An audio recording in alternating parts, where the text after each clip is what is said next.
Matthew chapter 8. When Jesus came down from the mountainside, large crowds followed him. A man with leprosy came and knelt before him and said, "Lord, if you are willing, you can make me clean." Jesus reached out his hand and touched the man. "I am willing," he said. "Be clean." Immediately he was cleansed of his leprosy. Then Jesus said to him, "See that you don't tell anyone, but go, show yourself to the priest, and offer the gift Moses commanded as a testimony to them." When Jesus had entered Capernaum, a centurion came to him asking for help. "Lord," he said, "my servant lies at home paralyzed, suffering terribly." Jesus said to him, "Shall I come and heal him?" The centurion replied, "Lord, I do not deserve to have you come under my roof, but just say the word, and my servant will be healed. For I myself am a man under authority, with soldiers under me. I tell this one, 'Go,' and he goes, and that one, 'Come,' and he comes. I say to my servant, 'Do this,' and he does it." And when Jesus heard this, he was amazed and said to those following him, "Truly I tell you, I have not found anyone in Israel with such great faith. I say to you that many will come from the east and the west, and will take their places at the feast with Abraham, Isaac, and Jacob in the kingdom of heaven. But the subjects of the kingdom will be thrown outside, into the darkness, where there will be weeping and gnashing of teeth." And then Jesus said to the centurion, "Go, let it be done just as you believed it would."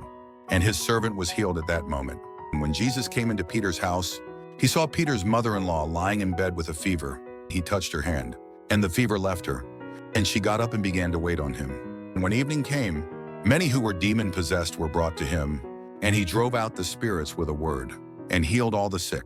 And this was to fulfill what was spoken through the prophet Isaiah.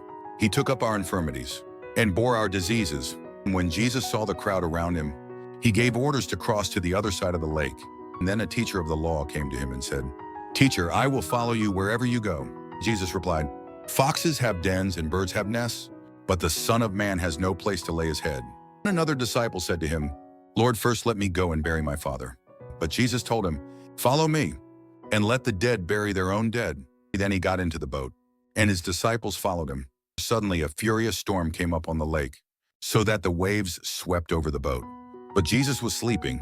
The disciples went and woke him, saying, "Lord, save us, we're going to drown." He replied, "You of little faith, why are you so afraid?" Then he got up and rebuked the winds and the waves, and it was completely calm. And the men were amazed and asked, "What kind of man is this? Even the winds and the waves obey him." When he arrived at the other side, in the region of the Gadarenes, 2 demon-possessed men coming from the tombs met him.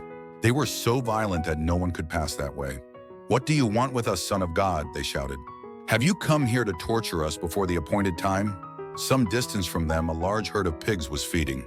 And the demons begged Jesus, "If you drive us out, send us into the herd of pigs." He said to them, "Go!" So they came out and went into the pigs, and the whole herd rushed down the steep bank into the lake and died in the water.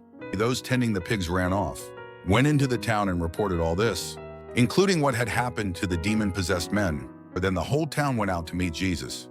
And when they saw him, they pleaded with him to leave their region.